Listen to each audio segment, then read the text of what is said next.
Dan makna hadis hasan gharib adalah hadis hasan lidatih.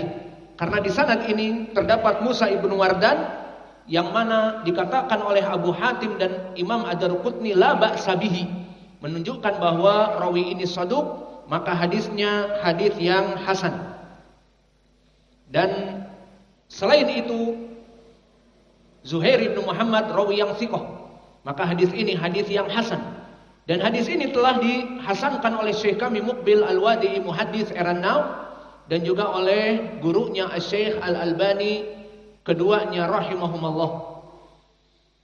Maka setelah kita mengetahui hadis ini, barakallahu fikum, di mana Nabi kita memerintahkan falyandur ahadukum man yukhalil, bahwa sungguhnya agama seseorang itu tergantung kepada agama temannya, maka selektiflah mencari teman. Maka hadis yang marfu yang sahih ini pun telah diulang oleh seorang tabi'i bernama Muhammad bin Sirin, yang mana dia mewanti-wanti kepada murid-muridnya dengan ucapan yang semakna ucapan Nabi ini, di mana dia menyebutkan inna hadal ilma dinun fangduru aman ta'khuduna dinakum idza kana min ahli sunnah fahudu wa idza kana min ahli bid'ah fatruku. Maknanya, berkata Muhammad bin Sirin, bahwa sungguhnya agama ini, Al-Quran dan Sunnah, ilmu ini, ilmu yang kita pelajari dari Al-Quran dan Sunnah adalah ibadah. Maka oleh sebab itu, lihatlah dari mana kalian mengambil guru-guru kalian dalam beragama. Maka berkata Ibnu Sirin, jika guru-guru kalian dari ahli sunnah, ambil ilmunya. Namun jika guru-guru kalian, rawi-rawi yang dapat di dalam sanad itu dari kelompok ahlul bid'ah, maka tinggalkan. Maka ini nasihat emas. Maka berapa banyak dari bapak-bapak kita yang awam tidak mengetahui mana pondok yang baik dan mana pondok yang buruk, mana ustadz pengajar yang baik dan ustadz pengajar yang buruk. Maka sangat sayang kepada anak-anaknya daripada masuk kepada sekolah umum yang tidak jelas agamanya, dimasukkan kepada pondok pesantren. Namun di pondok pesantren itu diajari musik, drum band. Namun di pondok itu sibuk dengan rebana dan juga sibuk dengan anasyid dan sibuk dengan sandiwara-sandiwara.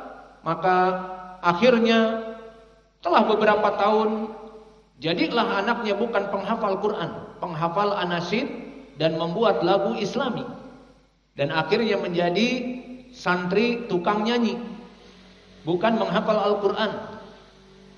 Dan contoh yang lain, karena saking cinta kepada anaknya, dimasukkan anaknya tidak tahu kepada pondok-pondok sufiyah yang ujung-ujungnya melaksanakan doa kepada wali-wali yang sudah meninggal dengan acara haul Syekh Fulan, haul wali Fulan, menghadiri acara haul tersebut di mana mereka akan berada di kuburan wali-wali mereka. Kemudian wali-wali yang habib itu yang sudah meninggal, dari murabi-murabi mereka berdoa, ya Husain madad madad, ya Habibi madad madad. Apa itu maknanya? Wahai Husain, wahai waliku, wahai Habibi, meminta pertolongan kepadamu, bantulah aku. Maka akhirnya ujung-ujungnya mereka bisa masuk kepada kesyirikan karena berdoa kepada selain Allah, di mana Habib-Habib yang sudah meninggal itu tidak ada hubungannya dengan kita di dunia ini. Bagaimana kita meminta kepada mereka? Maka cukuplah meminta kepada Allah, seperti Allah berfirman, ud'uni astajib lakum. Berdoalah kalian, aku akan memberikan jawaban kepada kalian. Innal ladzina yastakbiruna an ibadati sayadkhuluna jahannama dakhirin. Maka barang siapa yang tidak mau berdoa kepadaku dan berdoa kepada selain aku, kepada orang-orang yang meninggal, kepada nabi-nabi, malaikat, jin, maka sayadkhuluna jahannama dakhirin, akan dimasukkan kepada api neraka yang api neraka itu menghinakan. Maka mereka berdoa kepada wali-wali, dipikirnya wali-wali itu bisa memberikan apa yang dia butuhkan.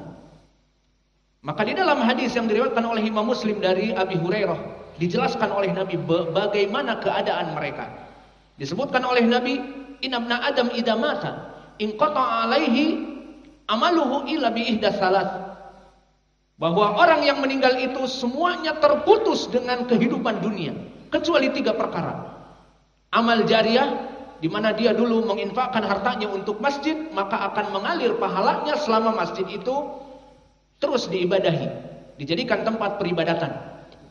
Yang kedua, ilmun yuntafa'u bihi. Dulu dia pengajar kepada kebaikan, di mana dia mengajari murid-muridnya dan murid-muridnya mengajari manusia, dan ada pelajaran-pelajarannya di YouTube, ada pelajaran-pelajarannya di buku, dibukukan dan diajarkan, maka akan terus mengalir meskipun sudah meninggal. Ketiga, doa dari anaknya yang soleh. Ini saja hubungan orang yang meninggal dengan kita yang hidup di dunia, hanya 3 perkara. Amal jariah, ataupun dia seorang dai yang ilmu-ilmunya diamalkan, ataupun dia seorang bapak dari anak-anak yang mendoakan, itu berhubungan.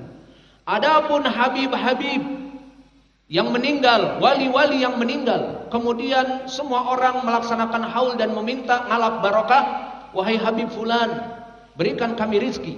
Wahai Habib Fulan, istri saya sudah 25 tahun mandul, tidak bisa hamil, maka berikanlah dia anak.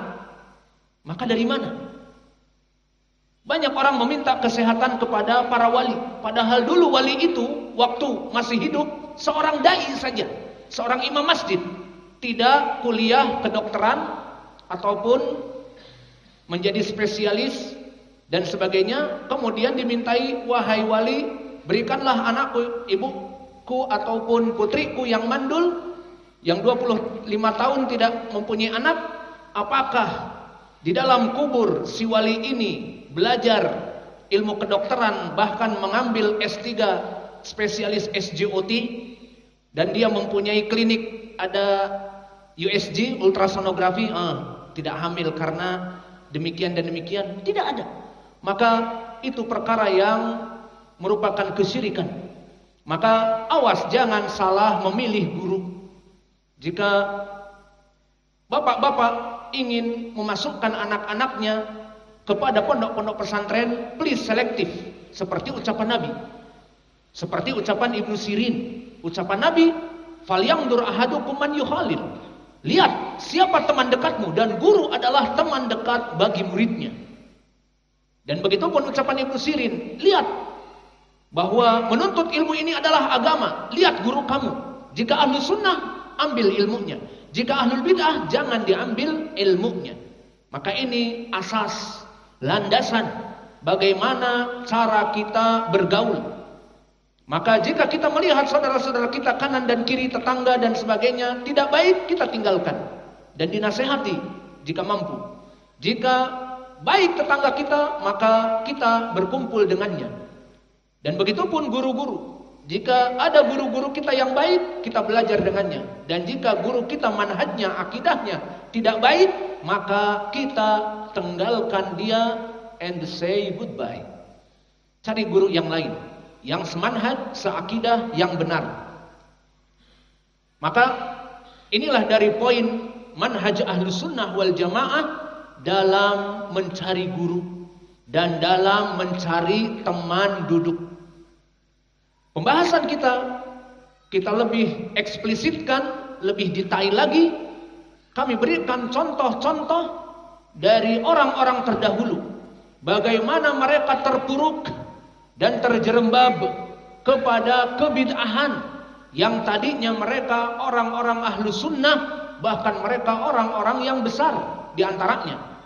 Kenapa? Karena salah memilih teman, karena tidak selektif mencari teman. Yang pertama adalah Abu Talib. Maka siapa yang tidak kenal Abu Talib? Pamannya Nabi, yang mana Nabi dulu sangat mencintainya dan dia mencintai Nabi. Maka Abu Talib mengetahui bahwa Nabi Muhammad adalah seorang rasul sebelum dia diutus menjadi rasul. Seperti hadis yang diriwayatkan oleh Imam Ibnu Majah dari Abu Musa al-Asy'ari yang sanadnya sahih, disebutkan bahwa Abu Talib kana yusafiru ma'a Nabi ila Syam wa ma'a asyakhin min Quraisy, bahwa Nabi diajak oleh Abu Talib, Nabi Muhammad kecil, belum diutus sebagai rasul, bersama dengan masyayikh Quraisy ke Syam untuk berdagang, berbisnis. Maka di saat sampai kepada suatu lembah, maka datanglah Buhairah, seorang ahli kitab, dan mengatakan, tolong kemarikan anak itu. Kemudian dilihat dan dilihat. Maka dikatakan oleh pendeta ini, hada Rasulur Rabbil Alamin, hada rahmatan lil alamin. Maka orang ini tidak sembarangan, anak ini tidak sembarangan. Dia adalah utusan Allah yang akan menjadi rahmat bagi alam semesta. Orang yang mengikutinya masuk surga, orang yang tidak taat kepadanya in the hell, go to the hell, masuk kepada api neraka. Maka akhirnya disebutkan di dalam hadis, para asyah al-Quraisy meminta dalil. Kaifa arafta? Bagaimana kamu mengetahuinya? Maka dikatakan, alam tangduru, tidaklah kalian melihat, lama marartum bil asjar wal ahjar kulluhum yasjudun. Apakah kalian tidak merasa di saat kalian melewati lembah dan gunung, pohon-pohon di saat dilewati Nabi Muhammad merunduk dan batu-batu bergoyang, tidaklah kalian sadari itu? Maka haula la yasjudan illa lin-nabi, tidaklah makhluk-makhluk itu bersujud kecuali kepada Nabi. Dan dibukalah punggung Nabi, dilihatkan kepada mereka, hadhihi khatimun nubuwah. Maka ini adalah merah cap seperti apel merah, adalah tanda kenabian, bahwa dia adalah seorang nabi. Maka dinasehati agar tidak banyak bepergian bersama kalian, karena Yahud jika mengetahui akan membunuhnya. Dari sini poin pendalilannya, Abu Talib mengetahui bahwa keponakannya Muhammad adalah seorang nabi dari semenjak dia belum diutus menjadi seorang nabi.